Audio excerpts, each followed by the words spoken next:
Howdy. Welcome back to Financial Freedom for the Lazy Person. The question is, are you lazy enough to want to make work optional? In this video, I'm going to talk about something that came up because of me hanging out with a friend yesterday. I wasn't going to mention by name, but Alex. It was fun hanging out with you.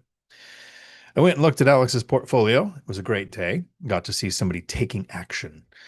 But in the conversation that generally doesn't come up until you've been hanging out with somebody for at least an hour, so you can get past all of the simple stuff and have a deeper conversation. The idea of a cash out refinance came about. I'm going to keep the numbers kind of vague because this isn't about Alex's story. This is about anybody watching. I want you to be able to see from your point of view. Alex has somewhere around 5 properties and somewhere around 1 to 2 of them paid off. Alex is about 5 years away from retiring, so he's not there yet. He is not rich, not broke. He's pre-wealthy, to steal a quote from Michael Zuber from One Rental at a Time. But the question is, should he do a cash out refinance on his 1 or 2 paid off properties to deploy the money to buy more rentals? And there are some really simple questions you can answer. Some of them are like, don't do a cash out refinance to buy an RV or a boat or take a vacation, because that's stupid. But if you're going to be adding assets to your portfolio, is it a yes or a no? And to me, this is a Schrodinger's yes or no.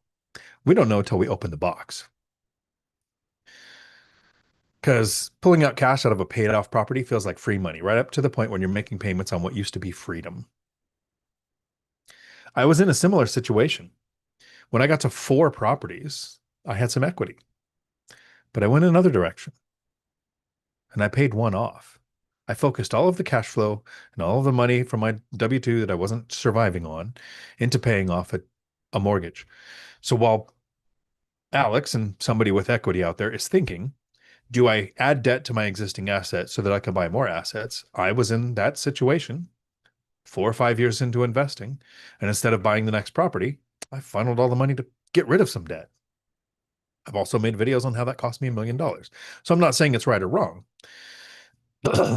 Since I've never done a cash out refinance and I've never taken out a HELOC and I've never sold to do a 1031 and I reached financial freedom in about a decade, I think people would expect me to say, don't do it.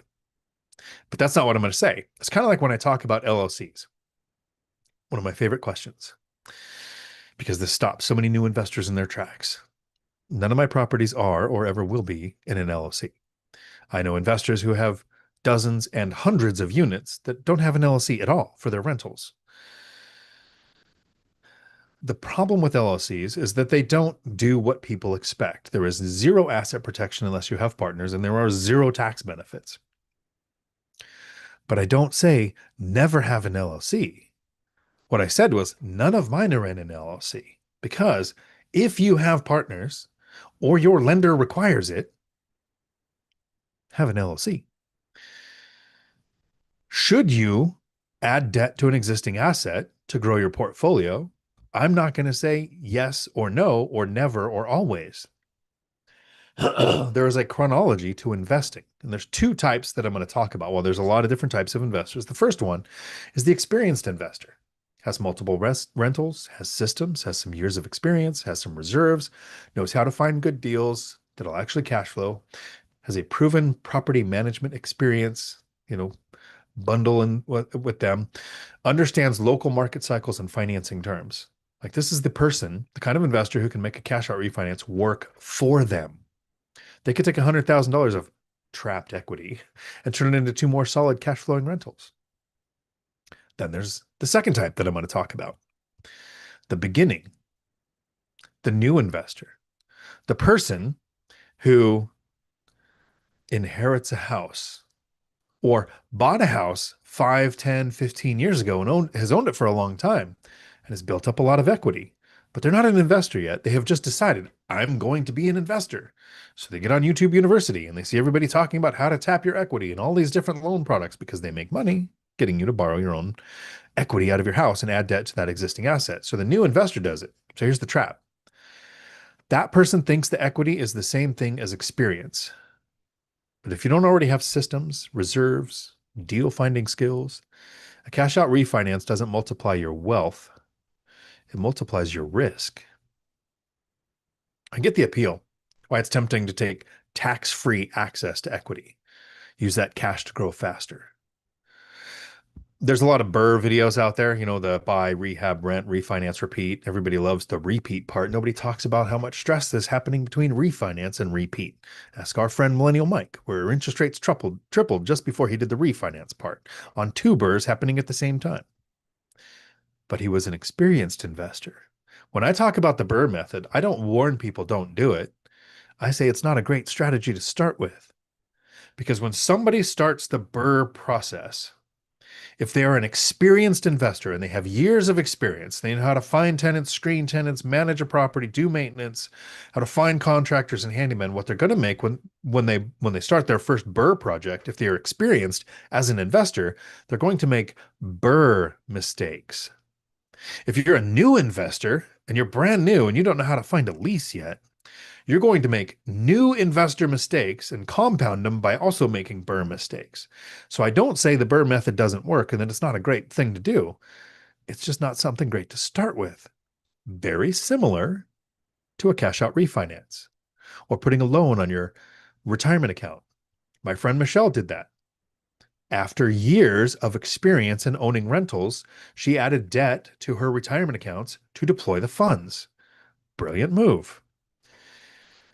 If you're starting out, or if you have equity and you are able to find good deals, you could increase the size of your portfolio. You could have bragging rights on a bigger unit count. Growth done right over a long enough timeline works. It's more properties, more appreciation, more principal paydown, more depreciation, and more cash flow later. The payoff takes 5 to 10 years to show up. During that time, you're juggling more roofs, more tenants, and more debt. So a cash out refinance can absolutely grow your net worth if you buy good deals. But if you don't, you just refinanced your safety net into a liability. The math of leverage only works when the deals work. And when you're starting out, do you have confidence in your deals working? So it's risky for beginners. Just like I said, the same concept as the Burr method. Refinancing a paid off property turns freedom into a new 30-year clock. A vacancy or repair can suddenly make both properties negative. Many first-time investors underestimate the stress of debt service and repairs. They assume appreciation will bail them out. That's not a plan. That's a prayer. If you're new, you don't need more doors. You need more knowledge and more cash flow. It can be a smart move. If you already have strong cash flow, good reserves, the government isn't shut down and you're not getting a paycheck. If you're confident in your ability to find a good deal, right? Solid rent, good cash flow, low tenant turnover, it matches your strategy. If you treat the refinance as a business loan and not a piggy bank, if the new deal still cash flow, even after you factor the new debt in, for an experienced investor, a cash out refinance can be a tool. For a beginner, it's just a trap. So the big question is, can you find a good deal? That's what I would ask Alex. Can you find a good deal? Having partners, doing the Burr, all of it comes down to one skill. No matter what strategy you're using, doesn't matter. Can you find a good deal? Alex, are you finding good deals that will justify the debt on the existing asset? The viewer that's watching, that's thinking, not only can you find a good deal, but do you have the experience, the knowledge, the reserves, the systems in place to handle the growth that comes from adding debt to acquire more assets, thinner margins? The truth about the cash out refinance is that it's not either good or bad. It's just a tool. In the right hands, they can build wealth. In the wrong hands, they just rebuild debt. So before you pull the cash out of the property, ask yourself, do you have the experience to turn debt into freedom, or are you just refinancing your peace of mind? There is no right, there is no wrong, there is no one way. There is a one right way for you. And it's a lot more than can you. get a cash out refinance. This is a nice short video for those people who would never click on a 2-hour video. If you want your questions answered during a live stream, I answer all of the questions, even the rude ones, every Tuesday at 4 p.m. Pacific. Have I think it's a weekend full of amazing. I'll see you on Tuesday.